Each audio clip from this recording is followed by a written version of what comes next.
여러분 집을 효과적으로 빨리 팔려면 어떤 걸 준비하면 될까요? 집 수리를 해서 팔아야 할까요? 만약 수리를 한다면 어디를 얼만큼 수리하는 게 가장 좋을까요?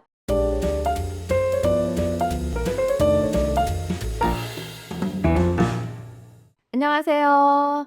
여러분 저는 부동산 전문가 클레어나입니다. 봄이 되니 시장에 집들이 많이 나오고 있어 합니다. 실제 작년에 비해서 제가 일하는 얼바인 오렌지 카운티에는 매물이 약 20% 정도 많아져서 셀러가 좀 더 경쟁하는 그런 시장이 되었는데요. 집을 파시는 셀러는 집이 잘 팔리게 하려면 무엇을 하면 될까요? 많은 셀러가 물어보세요.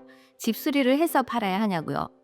정답은 팔기 위해서 하는 수리는 가장 최소한으로 해야 합니다. 집을 팔기 위해서 완전 리모델링 하는 건 정말 좀 조심하셔야 하는데요.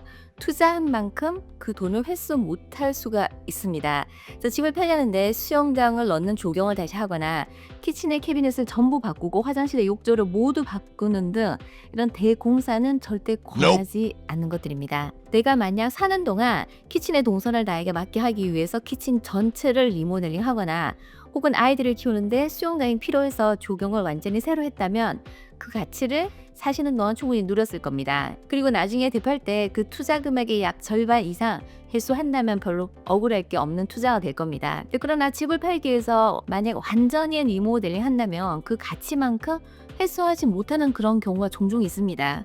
그래서 집을 팔기 위한 수리는 정말 최소한으로 하는 게 맞습니다. 일단 중요한 것은 집에 작동이 안 되는 것들이 있다면 미리 고치고 손을 봐야 합니다. 만약 깨진 창문이 있다면 갈아 끼고 싱크에 물이 잘 안 내려간다면 수리를 해서 집안의 모든 것이 작동하게 만드는 게 제일 중요한데요. 어떤 셀러는 어차피 나중에 바이어가 다시 수리할 텐데 차라리 그 고치는 비용을 바이어에게 크레딧 돈으로 주는 게 낫지 않냐고 합니다. 여러분 절대 그렇지 않고요.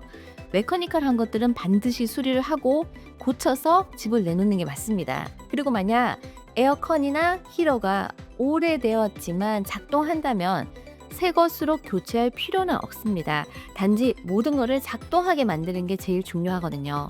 집의 모든 게 작동되게 고치셨다면 그 다음으로 비용을 지불해도 되는 것은 내부 페인트인데요. 최소한의 비용으로 가장 큰 효과를 내는 것이 사실 페인팅입니다. 만약 집안에 페인트 색깔이 여러 다른 색깔로 되어 있거나 오래돼서 얼룩이 많다면 페인트만 칠을 하셔도 집이 완전히 달라 보이거든요. 이때 색깔은 한 가지 색으로 통일해서 전체를 다 하시고 되도록이면 흰색 계열의 밝은 색으로 하시는 게 집이 훨씬 더 넓어 보여서 좋습니다. 이렇게 집에 고장난 것들을 고치고 페인트까지 하셨다면 집을 예쁘게 만드는 게 남아있겠죠? 그래서 스테이징을 하면 집이 훨씬 더 빨리 팔리고 좋은 가격에 팔리는 게 맞기는 한데요. 스테이징 비용이 상당히 비쌉니다. 그 비용이 좀 부담스럽다면 일단 셀러가 직접 할 수 있는 최선의 방법은 집 안팎을 정리하는 건데요. 우리 모두 예외 없이 한자리에 살다 보면 물건이 쌓이기 마련이죠. 집에 안 쓰는 물건들, 구석에 있는 안 쓰는 의자, 그리고 안방에 있는 러닝머신, 그리고 아이들이 커서 떠났는데 아직도 남아있는 아이들의 책과 살림 등 최대한 물건을 정리하고 줄이는 겁니다. 그리고 집에 있는 가족 사진, 그리고 개인적인 물건을 전부 거두어 들여서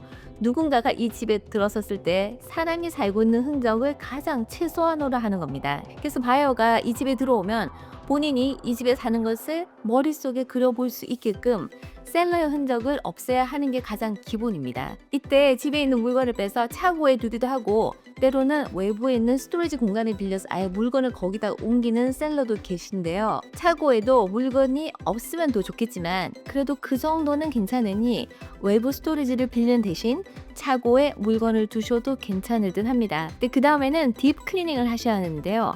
특히 키친과 화장실 카펫은 자주 청소를 해도 묵은 때와 얼룩이 남아있는 경우가 많아서 직접 하셔서 잘 안 될 경우에는 청소 업체를 쓸 것을 권해드리는데요. 키친의 경우 오븐, 냉장고, 전자레인지, 싱크 등 쓰던 물건이 새 것처럼 될 수는 없지만 최대한 냄새 등을 없애고 깨끗하게 만들어야 합니다. 그리고 한 가지 제가 정말 강력하게 추천드리는 것은 창문을 청소하는 건데요. 사실 2층 집에 있는 바깥 창문을 닦기가 정말 쉽지 않아서 이것도 전문 업체를 사용할 것을 권해드립니다. 여러분, 우리가 사는 동안 정말 창문 청소 거의 안 하죠. 근데 창문을 닦으면 집이 정말 환하고 산뜻해서 새 집처럼 느껴집니다. 마지막으로 집을 팔기 위해서 리스팅하는 사진 촬영인데요. 많은 바이어들이 집을 직접 보기 전에 먼저 온라인으로 접합니다. 그래서 사진이 정말 중요한데요. 사진 촬영 때 식탁, 부엌, 그리고 화장실에 나와 있는 물건이 하나도 없이 다 치우시고요. 특히 화장실에 있는 샴푸 같은 물건도 다 치우셔야 합니다. 그리고 화장실에 아주 깨끗한 새 타월을 두시고 식탁 같은 것도 꽃으로 장식하는 것도 좋을 듯 합니다. 여러분, 이 모든 것들이 정말 수고스럽고 귀찮을 수 있지만 집을 좋은 가격에 파시기 위해서는 반드시 이렇게 하셔야 됩니다. 집을 좋은 가격에 팔 수 있는 조건은 첫째는 집의 상태고, 둘째는 집의 가격, 그리고 셋째는 어떻게 마케팅하는가에 달려 있는 거죠. 여러분, 혹시 얼바이나 다른 오렌지 카운티 지역에 집을 파실 계획이 있으신 분 언제든지 저에게 연락 주세요. 그리고 오늘도 구독, 좋아요, 알람 설정 잊지 마시고 저는 다음 비디오에서 뵙겠습니다. 여러분 감사합니다. 안녕히 계세요.